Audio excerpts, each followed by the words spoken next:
ಬಸವನಗೌಡ ಪಾಟೀಲ್ ಯತ್ನಾಳ್ ವಿರುದ್ಧ ಎಫ್ಐಆರ್ ದಾಖಲಾಗಿದೆ. ಕಾರಣ ಹೈಗ್ರೌಂಡ್ ಠಾಣೆಯಲ್ಲಿ ದಾಖಲಾಗಿರುವಂತಹ ದೂರು ರಾಹುಲ್ ಗಾಂಧಿ ವಿರುದ್ಧ ಅವಹೇಳನಕಾರಿಯಾದಂತೆ ಹೇಳಿಕೆಯನ್ನು ಕೊಟ್ಟಿದ್ರು ಯತ್ನಾಳ್. ದೂರು ದಾಖಲಿಸಿದ್ದಾರೆ ಈಗ ಹೈಗ್ರೌಂಡ್ ಠಾಣೆ ಪೊಲೀಸರು. ಇದು ಬಸವನಗೌಡ ಪಾಟೀಲ್ ಯತ್ನಾಳ್ ಅವರು ರಾಹುಲ್ ಗಾಂಧಿ ವಿರುದ್ಧ ಒಂದು ಹೇಳಿಕೆಯನ್ನು ಕೊಟ್ಟಿದ್ರು. ಅವಹೇಳನಕಾರಿ ಹೇಳಿಕೆ ಅಂತ ಹೇಳಿ ಈಗ ಹೈಗ್ರೌಂಡ್ ಠಾಣೆಗೆ ಕಾಂಗ್ರೆಸ್ನವರು ದೂರನ್ನ ಕೊಟ್ಟಿದ್ದಾರೆ. ಇದರ ಅನ್ವಯ ಈಗ ಬಸವನಗೌಡ ಪಾಟೀಲ್ ಯತ್ನಾಳ್ ವಿರುದ್ಧ ಎಫ್ಐಆರ್ ದಾಖಲಾಗಿದೆ. ಹೈಗ್ರೌಂಡ್ ಠಾಣೆಯಲ್ಲಿ ದಾಖಲಾಗಿರುವಂತಹ ದೂರಿದು. ರಾಹುಲ್ ಗಾಂಧಿ ವಿರುದ್ಧ ಅವಹೇಳನ ಮಾತುಗಳನ್ನು ಆಡಿದ್ರು. ದೂರು ದಾಖಲಿಸಿದ್ದಾರೆ ಈಗ ಹೈಗ್ರೌಂಡ್ ಠಾಣೆ ಪೊಲೀಸರು.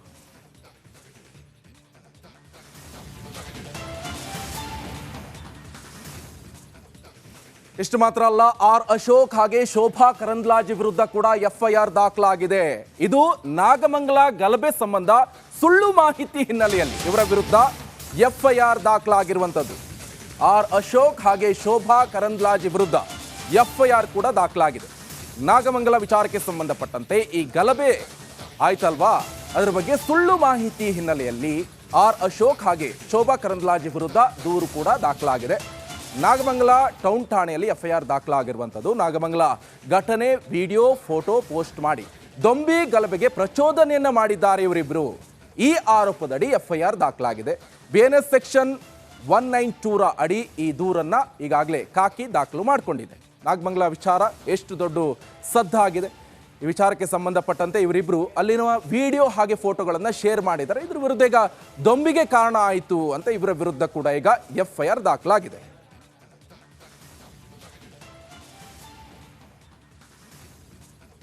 ಇದು ಎಕ್ಸ್ಕ್ಲೂಸಿವ್ ಸುದ್ದಿ. ಇದು ಕರ್ನಾಟಕಕ್ಕೆ ಬಾರದಂತೆ ರಾಜಾ ಸಿಂಗ್ಗೆ ನಿಷೇಧವನ್ನ ಹೇರಲಾಗಿದೆ. ರಾಜ್ಯಕ್ಕೆ ತೆಲಂಗಾಣ ಬಿಜೆಪಿ ಶಾಸಕನಿಗೆ ನೋ ಎಂಟ್ರಿ.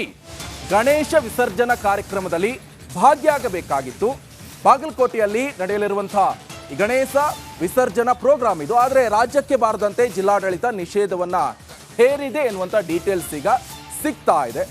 ಕರ್ನಾಟಕಕ್ಕೆ ಬಾರದಂತೆ ರಾಜಾ ಸಿಂಗ್ಗೆ ನಿಷೇಧವನ್ನ ಹೇರಲಾಗಿದೆ. ರಾಜ್ಯಕ್ಕೆ ತೆಲಂಗಾಣ ಬಿಜೆಪಿ ಶಾಸಕನಿಗೆ ಈಗ ಯಾವುದೇ ಕಾರಣಕ್ಕೂ ಕರ್ನಾಟಕಕ್ಕೆ ಬರಕೂಡದು ಎನ್ನುವಂಥ ನಿಟ್ಟಿನಲ್ಲಿ ಈಗಾಗಲೇ ನೋ ಎಂಟ್ರಿ ಎನ್ನುವಂಥ ಬೋರ್ಡ್ ಕೂಡ ಆಗಿದೆ. ಗಣೇಶ ವಿಸರ್ಜನಾ ಕಾರ್ಯಕ್ರಮದಲ್ಲಿ ಭಾಗಿಯಾಗಬೇಕಾಗಿತ್ತು. ಆದರೆ ಬಾಗಲಕೋಟೆಯಲ್ಲಿ ನಡೀತಾ ಇರುವಂಥ ಈ ಪ್ರೋಗ್ರಾಮ್, ಆದರೆ ಈ ಪ್ರೋಗ್ರಾಮ್ಗೆ ಈಗ ನೋ ಎಂಟ್ರಿ. ರಾಜ್ಯಕ್ಕೆ ಬಾರದಂತೆ ಜಿಲ್ಲಾಡಳಿತ ಕೂಡ ಖಡಕ್ ನಿಷೇಧವನ್ನ ಹೇರಿರುವಂಥದ್ದು.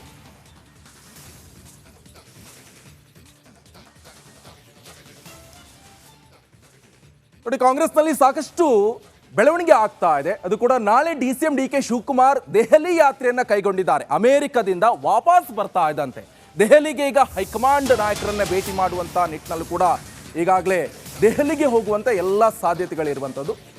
ನಾಳೆ DCM DK ಶಿವಕುಮಾರ್ ದೆಹಲಿ ಯಾತ್ರೆಯನ್ನ ಕೈಗೊಂಡಿದ್ದಾರೆ. ಅಮೆರಿಕದಿಂದ ವಾಪಸ್ ಬರ್ತಾ ಇದ್ದಂತೆ ದೆಹಲಿಗೆ ಹೋಗ್ತಾ ಇರುವಂಥದ್ದು. ಅಲ್ಲಿ ಹೈಕಮಾಂಡ್ ನಾಯಕರನ್ನ ಭೇಟಿ ಮಾಡಿ ಎಲ್ಲ ವಿಚಾರಗಳನ್ನು ಹೇಳುವಂಥ ಎಲ್ಲ ಸಾಧ್ಯತೆಗಳಿದೆ. ತೀವ್ರ ಕುತೂಹಲಕ್ಕೂ ಕೂಡ ಕಾರಣ ಆಗ್ತಾ ಇದೆ ಉಪಮುಖ್ಯಮಂತ್ರಿಯವರ ದೆಹಲಿ ವಿಸಿಟ್. ಹಾಗಾದರೆ ಏನೆಲ್ಲ ಚರ್ಚೆ ಆಗಬಹುದು ಎನ್ನುವಂಥದ್ದು ಕೂಡ ಇಲ್ಲಿ ಭಾಳ ಇಂಟ್ರೆಸ್ಟಿಂಗ್ ವಿಚಾರ. ಯಾಕಂದರೆ ಈಗಾಗಲೇ ಗಮನಿಸ್ತಾ ಇದ್ದೀವಿ, ಒಂದು ಕಡೆ CM ವಿಚಾರ ಇರ್ಬೋದು, ಮೂಡಾ ಇರ್ಬೋದು, ವಾಲ್ಮೀಕಿ ವಿಚಾರ ಇರ್ಬೋದು, ಎಲ್ಲ ಸಂದರ್ಭದಲ್ಲೂ ಕೂಡ CM ಸಿದ್ದರಾಮಯ್ಯನವರು ಬದಲಾಗ್ತಾರೆ.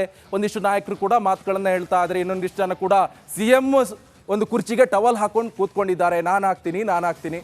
ಇದೆಲ್ಲ ವಿಚಾರಗಳು ಕೂಡ ಚರ್ಚೆ ಆಗಬಹುದು. ಹಾಗಾದರೆ ಹೈಕಮಾಂಡ್ ನಾಯಕರಲ್ಲಿ ಚರ್ಚೆನ ಮಾಡ್ತಾರ ಹಾಗಾದರೆ, ಅಥವಾ ಇನ್ನೇನಾದರೂ ಮಾಹಿತಿಯನ್ನು ಹಂಚ್ಕೋಬೋದಾ DK ಶಿವಕುಮಾರ್ ಅವರು? ಆ ನಿಟ್ಟಿನಲ್ಲಿ ಕೂಡ ಎಲ್ಲೋ ಒಂದು ಕಡೆ ದೆಹಲಿ ಪ್ರವಾಸವನ್ನು ಕೈಗೊಂಡ್ರ? ಇವೆಲ್ಲವೂ ಕೂಡ ಇಲ್ಲಿ ಕುತೂಹಲಕಾರಿಯಾದಂಥ ಸಂಗತಿ. ನಾಳೆ ಈಗ ದೆಹಲಿಗೆ ಹೋಗ್ತಾ ಇದ್ದಾರೆ. ಅದು ಕೂಡ ಅಮೆರಿಕದಿಂದ ಬರ್ತಾ ಇದ್ದಂತೆ ದೆಹಲಿಗೆ ಹೋಗ್ತಾ ಇರುವಂಥದ್ದು ಬಹಳ ಕ್ಯೂರಿಯಾಸಿಟಿಯನ್ನು ಹೆಚ್ಚಿಸ್ತಾ ಇರುವಂಥದ್ದು. ಯಾಕಂತ ಹೇಳಿದ್ರೆ ಅಮೆರಿಕದಲ್ಲೂ ಕೂಡ ರಾಹುಲ್ ಗಾಂಧಿ ಅವರನ್ನ ಭೇಟಿಯಾಗಿದ್ರು, ಒಂದಿಷ್ಟು ಮಾತುಕತೆಗಳನ್ನು ಕೂಡ ನಡೆಸಿದ್ದಾರೆ. ಅದು ಕೂಡ ಉಪಮುಖ್ಯಮಂತ್ರಿ DK ಶಿವಕುಮಾರ್ ಅವರು ದೆಹಲಿಗೆ ಹೋಗ್ತಾ ಇರುವಂಥದ್ದು ಏನು ಆಗ್ತಾ ಇದೆ ಹಾಗಾದ್ರೆ ರಾಜ್ಯ ರಾಜಕೀಯದಲ್ಲಿ ಎನ್ನುವಂಥದ್ದು ಬಹಳ ಇಂಟ್ರೆಸ್ಟಿಂಗ್ ಆದಂಥ ವಿಚಾರ.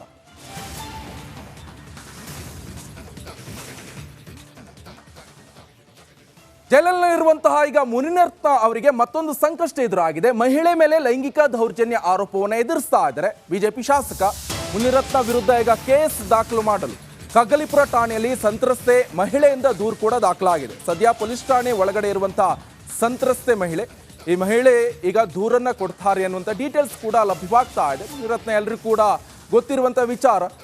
ಸಾಕಷ್ಟು ದಿನಗಳಿಂದ ಕರ್ನಾಟಕದಲ್ಲಿ ಸಾಕಷ್ಟು ಸದ್ದು ಸುದ್ದಿ ಆಗ್ತಿರುವಂಥ ವಿಚಾರ ಅದು ಮುನಿರತ್ನ ಲಂಚಕ್ಕೆ ಒಡ್ಡಿರುವಂತಹ ಒಂದು ಆರೋಪ ಕೇಳಿ ಬರ್ತಾ ಇದೆ. ಆ ಆಡಿಯೋ ಇರ್ಬೋದು, ಹಾಗೆ ದಲಿತರ ವಿಚಾರಕ್ಕೆ ಯಾವ ರೀತಿಯಾಗಿ ಮಾತನಾಡಿದ್ದಾರೆ, ನೀಚವಾದಂಥ ಮನಸ್ಥಿತಿ ಇದೆ ಅಂತ ಕೂಡ ಸಾರ್ವಜನಿಕ ವಲಯದಲ್ಲಿ ಕೇಳಿ ಬರ್ತಾ ಇರುವಂಥದ್ದು.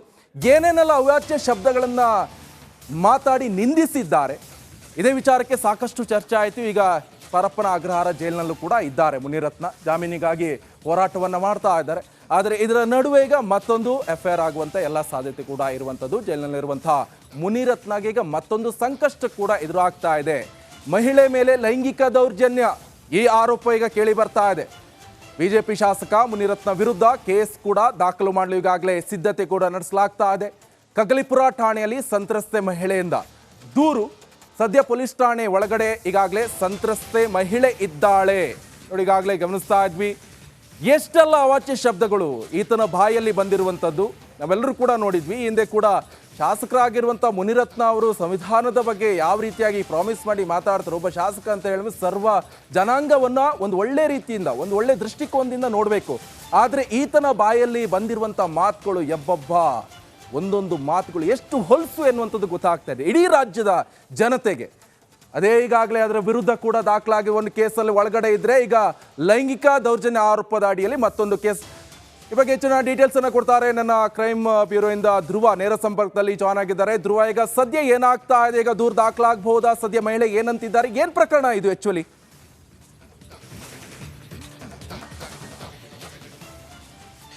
ನಿಕೇಶ್, ಈಗ ಮುನಿರತ್ನ ವಿರುದ್ಧ ಈಗ ಸದ್ಯ ಕೇಳಿ ಬರ್ತಾ ಇರೋದು ಕೇವಲ ಆರೋಪ ಅಷ್ಟೇ. ಲೈಂಗಿಕ ದೌರ್ಜನ್ಯ ಮಾಡಿದ್ದಾರೆ ಎನ್ನುವಂತ ಒಂದು ಆರೋಪದಲ್ಲಿ ಸಂತ್ರಸ್ತ ಮಹಿಳೆಯರು ಇವತ್ತು ರಾಮನಗರದ SP ಕಾರ್ತಿಕ್ ರೆಡ್ಡಿಯನ್ನ ಭೇಟಿ ಮಾಡಿದ್ರು. ಅವರು ಈಗ ಕಗಲಿಪುರ ಪೊಲೀಸ್ ಠಾಣಾ ವ್ಯಾಪ್ತಿಗೆ ಬರುತ್ತೆ ಅನ್ನುವಂಥ ಕಾರಣಕ್ಕಾಗಿ ಸದ್ಯ ಈಗ ಕಗಲಿಪುರ ಪೊಲೀಸ್ ಠಾಣಾ ವ್ಯಾಪ್ತಿಗೆ ಸಂತ್ರಸ್ತ ಮಹಿಳೆಯರು ಬಂದಿದ್ದಾರೆ. ಸದ್ಯ ಠಾಣೆಯ ಒಳಗೆ ಕೂಡ ಇದ್ದಾರೆ. ನಾನು ನಿಮಗೆ ದೃಶ್ಯದಲ್ಲಿ ತೋರಿಸ್ತಾ ಇದ್ದೇನೆ, ನೀವು ಗಮನಿಸ್ತಾ ಇರಬಹುದು. ಸದ್ಯ ಇದು ರಾಮನಗರ ಜಿಲ್ಲೆಗೆ ಸೇರುವಂತಹ ಕಗಲಿಪುರ ಪೊಲೀಸ್ ಠಾಣೆ ಇದು. ಇದರ ಒಳಗೆ ಸದ್ಯ ಸಂತ್ರಸ್ತ ಮಹಿಳೆ ಏನಿದ್ದಾರೆ ದೂರನ್ನ ದಾಖಲಿಸ್ತಾ ಇದ್ದಾರೆ.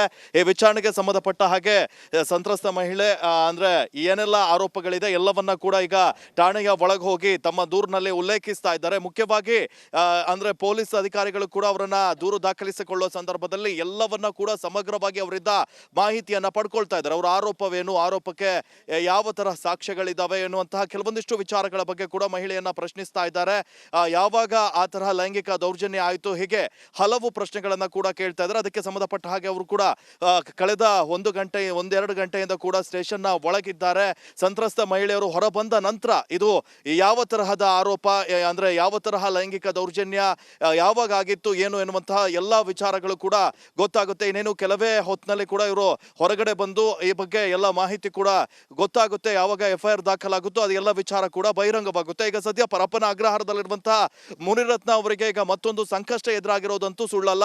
ಈ ಹಿಂದೆ ಅಟ್ರಾಸಿಟಿ ಕೇಸ್ ಸಂಬಂಧಪಟ್ಟ ಹಾಗೆ ಈಗಾಗಲೇ ಪೊಲೀಸ್ ಅಂದ್ರೆ ಪರಪ್ಪನ ಅಗ್ರಹಾರವನ್ನ ಸೇರಿದ್ದಾರೆ. ಇದರ ನಡುವೆ ಈಗ ಲೈಂಗಿಕ ದೌರ್ಜನ್ಯ ಆರೋಪ ಕೇಳಿ ಬರ್ತಾ ಇರುವಂತದ್ದು ಕೂಡ ಮುನಿರತ್ನ ಅವರಿಗೆ ಈಗ ಮತ್ತೊಂದು ಸಂಕಷ್ಟ ಎದುರಾಗಿದೆ.